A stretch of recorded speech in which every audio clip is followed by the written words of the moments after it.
What is up, everybody? I'm Caleb Ocho, also known as NFL Kid 22, and this is Betting the NFL, the divisional round of the playoffs, and I'm gonna go through each one of these games and making my best bets of the weekend. Before we do that, we gotta recap what happened in Wild Card Weekend, and we'll start off with what happened with the home teams. They went straight up 5-1 against spread. They were 5-1. Favorites were straight up 3-3, and against spread they were 3-3. Home favorites was the big winner in the wild card weekend. They were 3-1. The overs and unders, one over, five unders. Not a lot of points scored. We saw a lot of blowouts this weekend. Um, with the favorites really, most of the favorite or whatever whoever won the game really beat down the team, and that's why we ended up with a lot of unders because the losing team didn't really score very many points, so it kept the games going under in a lot of those instances. Um, all the instances except one, so that's the results there. I think we've seen that a lot in the past years of the wild card weekends of the one team blowing out the other team.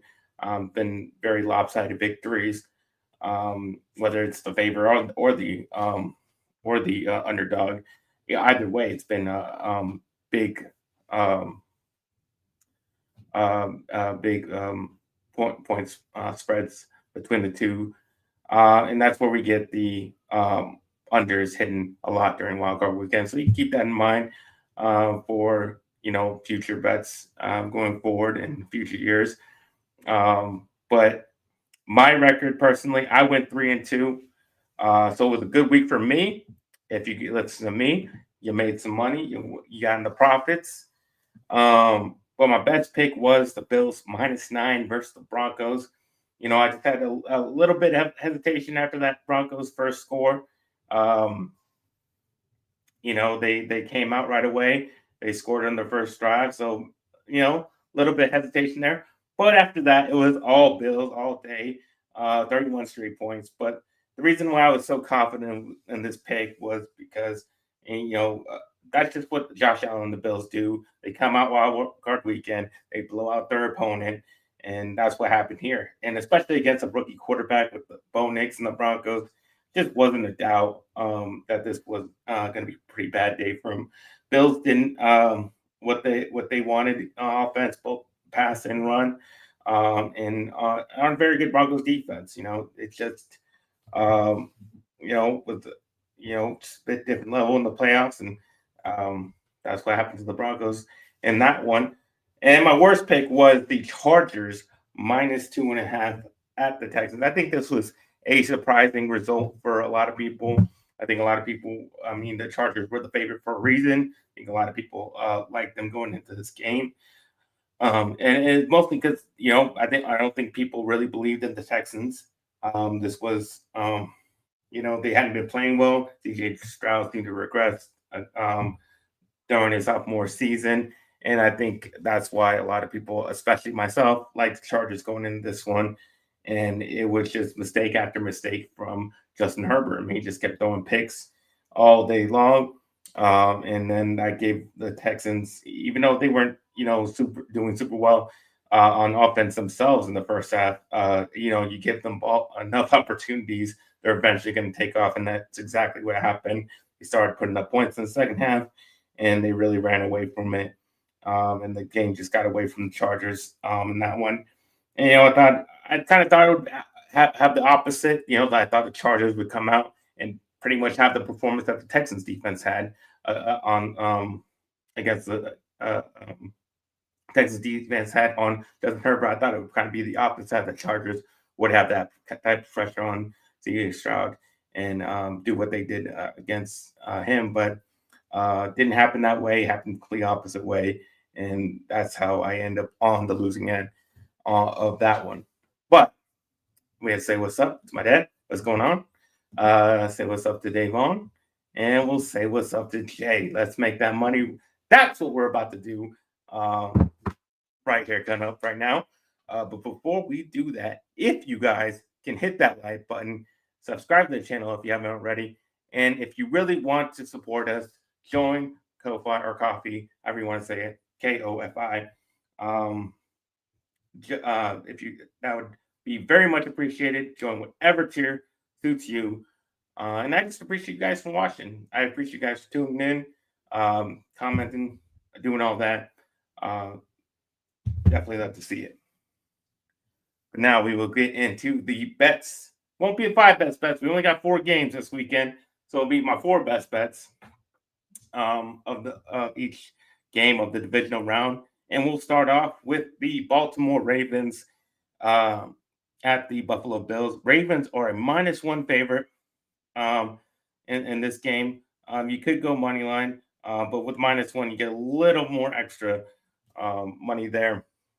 This is the second matchup between these two teams. In the first matchup, you saw the Ravens really dominate the Bills, especially they dominated their defense, but the Bills didn't really have a lot of their guys healthy in that game, but they should be a little more formidable this time around. But a big thing in that game was the Ravens' the defense stopping the run, which the Bills had been relying on that a lot through the season, much more than have in previous seasons.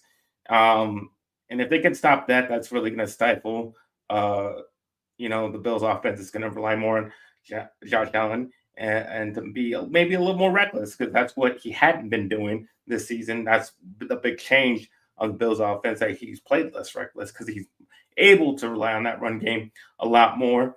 And if you force him in, if you stop the run, force him into more of a passing game, maybe it goes back to the way he used to play. And that's going to lead to some turnovers there.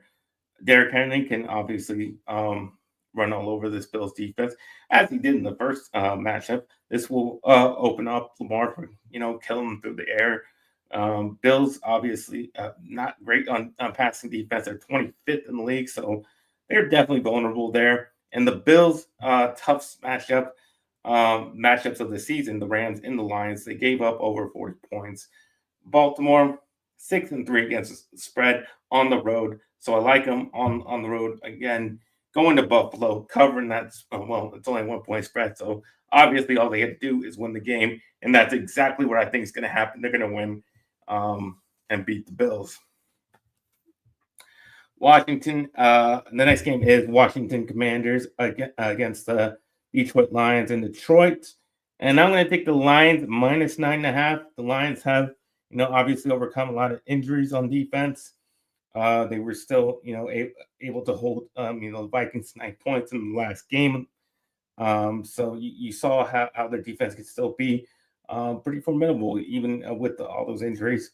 But and it proved that they can cover a spread such as this, a 9.5 point spread. It's a big spread, especially for a division round game. But they've proven that they can beat a good team, a playoff team, by that many points. So this will be a tough matchup as well. I mean, they're playing James Daniels; he's playing great, but this is where that rookie season ends, especially against a team like the Lions. The Lions can really exploit the Commanders' run defense with Jahmyr Gibbs, and then they have obviously Amon St. Brown can really burn them to the air. So I believe they will be able to put up a lot of points on Washington and pretty much do what they want. And I just don't think as a rookie he'll be able to keep pace with the Lions offense and all the weapons that they have on that side of the ball.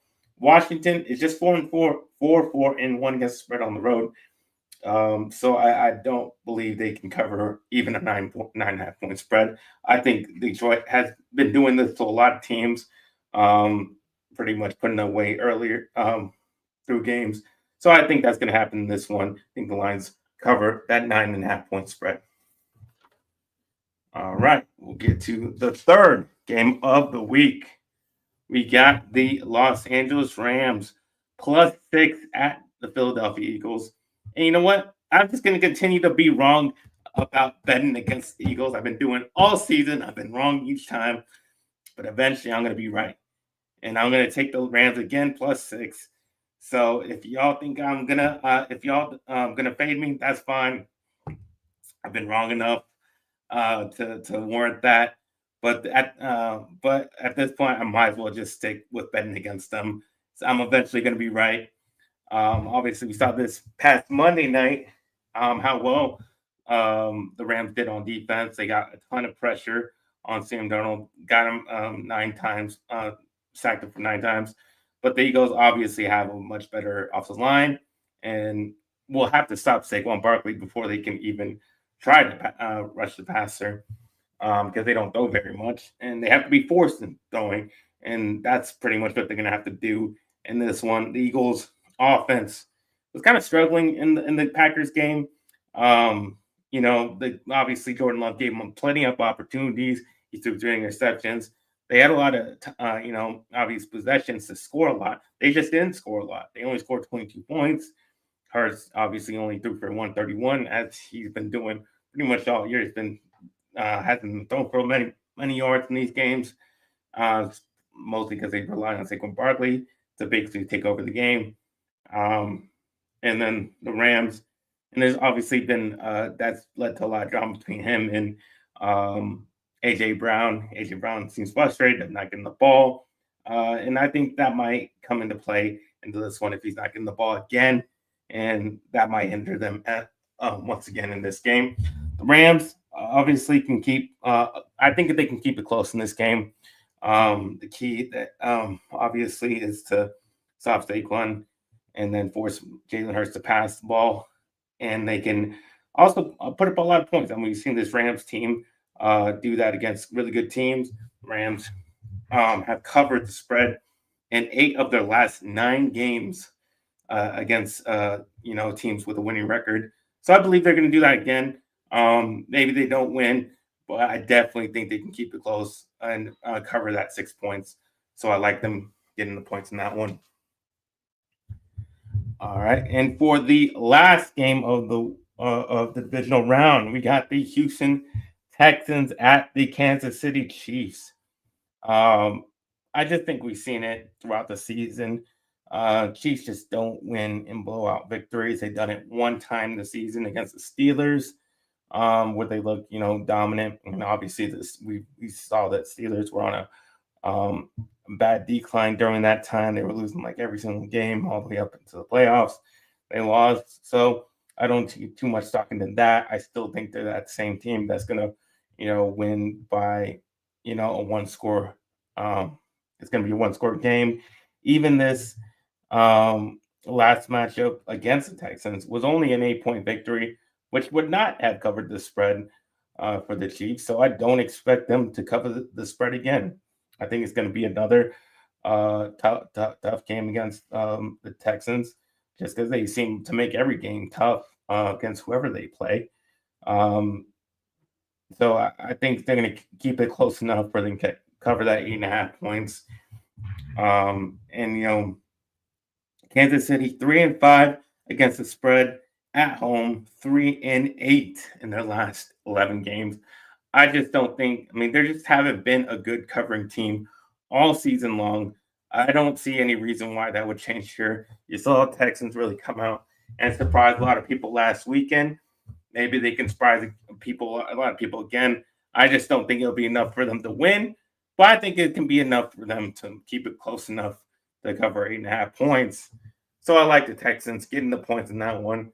But Chiefs probably end up winning the game overall, but it's going to be closer as it has been all season long for the Kansas City Chiefs. So those are my bets of the divisional round. Hopefully that helps you guys out. Hopefully you guys win some money, as I hope to win some money as myself. But that is our show.